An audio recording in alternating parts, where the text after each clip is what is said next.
Hey everyone, welcome to the foiled mail day. Oh boy, we got a lot of foils in the mail today. It's gonna be a big mail day. Let's get to it. Obviously you saw some expeditions in there. I'm trying to finish my expedition collection. And Sacred Foundry is up. I actually didn't mind the art for Sacred Foundry that much. I mean, it's pretty cool. I like it. Of the expeditions that I did not enjoy the art of, Sacred Foundry I don't think is high on that list. Looks really good. I don't think anything really beats these old expeditions. They were the OG lottery cards. They still fetch a really hefty price. Even with Zendikar Rising expeditions, did not really affect the price of the old expeditions much. And actually the price went up of these old expeditions, which is interesting. But also makes sense. You're never going to see the art again.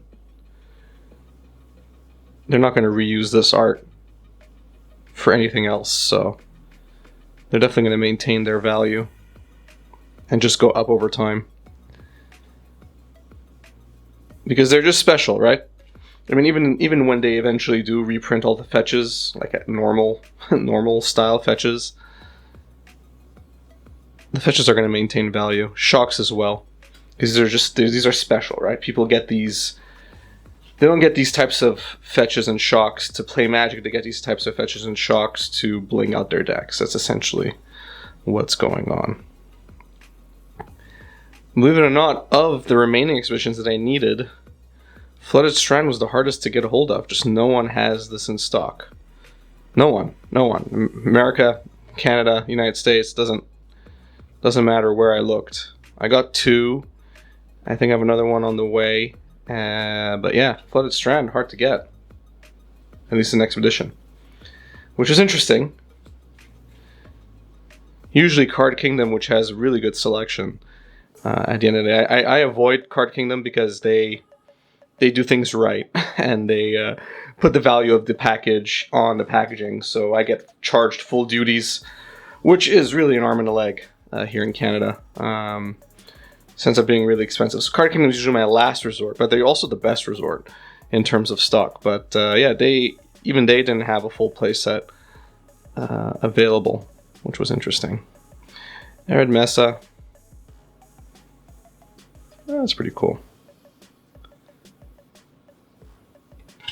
Always enjoyed the rainbow foiling of these expeditions. Take a look there. Wasn't too bad to get the Arid Mesas. I think that's it for expeditions. Let's move on to some Pringles. So we got a braid here, curled in the mail. It's possible that it curled before it was in transit, but yeah, when it's in the mail and it's super humid outside, even in the winter, it could be pretty humid. There could be a lot of moisture in the air.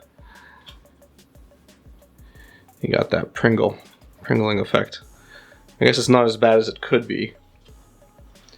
I'm gonna have to flatten that out. Unfortunately. But we got them there. Full art, or extended art I should say, braids. It's always nice to have, even as a sideboard card. Put those Pringles there.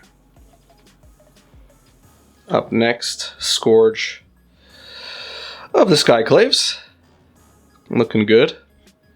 Still really want to brew this card. There's so many decks I want to play and so many decks I want to showcase in deck tech. And yeah, time is always a constraint. But I'll get to it. I will get to it. Got our full playset of the extended art, of course. So there we go. Up next we have Blast Zone. Another card that was hard to find, believe it or not, but I finally got it. The promo foils were more abundant than the regular non-promo foils, but I wanted to wait it out. Looking good.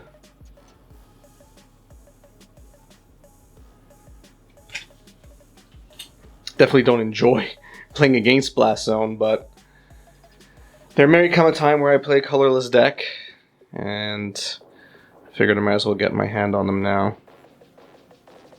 Look nice. Up next is a Kaldheim edition, or Kaldheim, I should say, edition.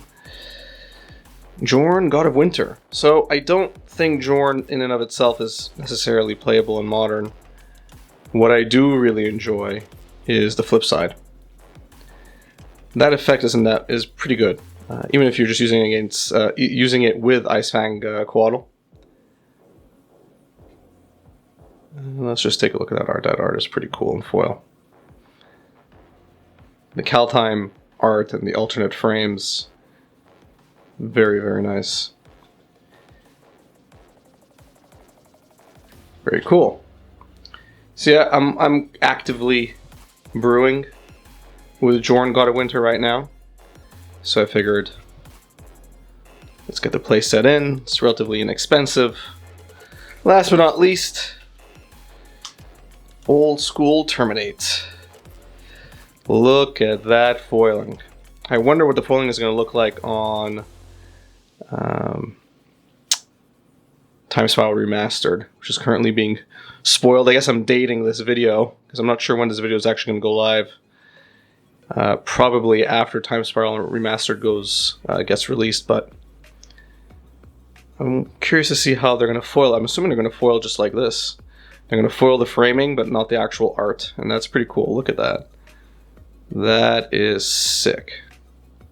I wonder if this is just a better way to foil. I don't know. So the art is untouched, but the framing is foiled. I think it looks pretty nice. What do you think? Do you prefer having the art foiled, or do you prefer the inverse? Curious, let me know in the comment section. Alright, that was the mail day. I hope you enjoyed the video. If you did, please give it a thumbs up. If you enjoy my content in general, you want to see more mail days or just other content like this, hit the subscribe button, hit the notification bell. That stuff really helps me out a lot. Follow me on Twitter, Facebook. Also really goes a long way. Sharing my content on social media really helps me out a lot. It really, really does. It's a few clicks for you, but for me, it does wonders for the channel. So I would really appreciate it. If you want to join my ever-growing Patreon community, check out the link in the description of this video. Check out all the tiers. Basically, almost in all the tiers, you get some of your money back at the end of every year in the form of magic cards. But check that out. All the info's on Patreon. Thanks, and have a good one.